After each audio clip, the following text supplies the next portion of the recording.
दोस्तों, आज हम बात करेंगे अयोध्या में स्थित रामलला की मूर्ति की स्थापनाओं की। भारत की भूमि पर एक और निर्णायक कालखंड पूरा हो चुका है। भारतीय इतिहास का एक अहम चैप्टर शुरू होने वाला है। आखिरकार करीब 500 साल बाद अयोध्या में भगवान राम के भव्य मंदिर की प्राण प्रतिष्ठा हो रही है।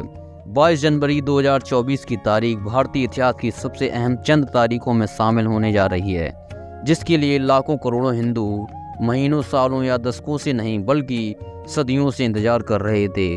भगवान राम का भव्य मंदिर बनकर तैयार है। उसमें स्थापित होने वाली रामलला की मूर्ति बाल रूप में होगी।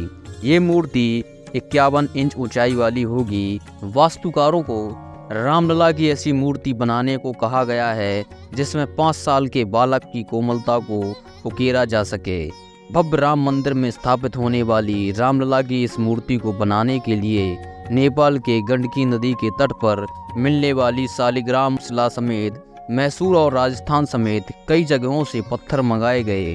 देश के कई मशहूर शिल्पकारों को इस महामिशन से जोड़ा गया। भारतीय सनातन संस्कृति और इतिहास के पन्ने उलटते रहे और बार बार राम जन्मभूमि का स्थान पर ध्वंस और निर्माण के साथ साथ रामलला की मूर्तियां भी बनती और बदलती रहीं। राम जन्मभूमि मंदिर में रामलला की मूर्ति की कहानी बड़ी दिलचस्प है। क्या आपको पता है कि भव्य मंदिर में स्थापित हो रही रामलला की ये मूर्ति अयोध्या में राम जन्म स्थान पर स्थापित होने वाली चौथी मूर्ति होगी। आप जरूर जानना चाहेंगे कि रामलला की बाकी की 3 मूर्तियों की हिस्ट्री और मिस्ट्री क्या है। हम आपको बताएंगे महाराज विक्रमादित्य से लेकर बाबर काल और तब से अब तक यानी 22 जनवरी 2024 की प्राण प्रतिष्ठा में स्थापित होने वाली रामलला की इन 4 पवित्र मूर्तियों की कहानी, रामलला की पहली मूर्ति की कहानी। बात मान्यताओं से शुरू करते हैं। ये ऐतिहासिक मान्यता है कि प्राचीन काल में कभी अयोध्या नगरी का पुनरुद्धार उज्जैन के नरेश महाराज विक्रमादित्य ने कराया था। उन्होंने ही राम जन्मभूमि पर भव्य मंदिर बनवाया था। 16वीं सदी की शुरुआत में मुगलों ने जब अयोध्या पर आक्रमण किया तब राम जन्मभूमि के उस प्राचीन मंदिर में प्रभु राम का जो विग्रह यानी मूर्ति स्थापित थी, मौजूदा समय में वह अयोध्या में ही स्वर्ग द्वार मोहल्ले में स्थित महाराष्ट्रियन परंपरा के कालीराम मंदिर में आज भी विराजमान है।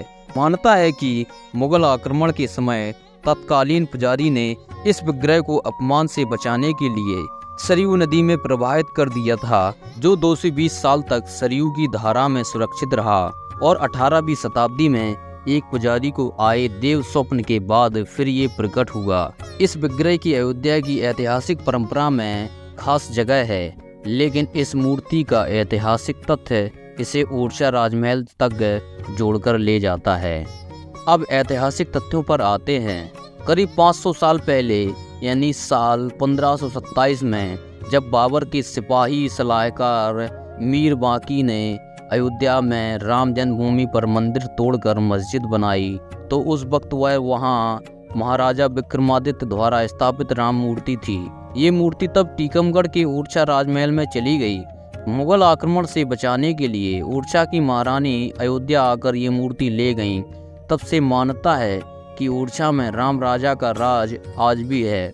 वहाँ के राम राजा धनुर्धर राम नहीं बल्कि रामलला हैं। आज भी ओरछा के मंदिर में रामलला को मध्य प्रदेश पुलिस सुबह शाम सलामी देती है। हर साल राम राजा सरकार की भव्य बारात निकाली जाती है। लाखों बाराती इसमें शामिल होते हैं। गौरतलब है कि उज्जैन के महाप्रतापी महाराजा विक्रमादित्य का शासन ईस्वी पूर्व 1ली शताब्दी में था और अपना राज्य फैलाने के बाद उन्होंने अयोध्या, मथुरा, हरिद्वार, वाराणसी, कांची, द्वारकाधाम और उज्जैन में अनेक मंदिर बनवाए थे। विक्रमादित्य के काल का अयोध्या 5 कोस का माना जाता है।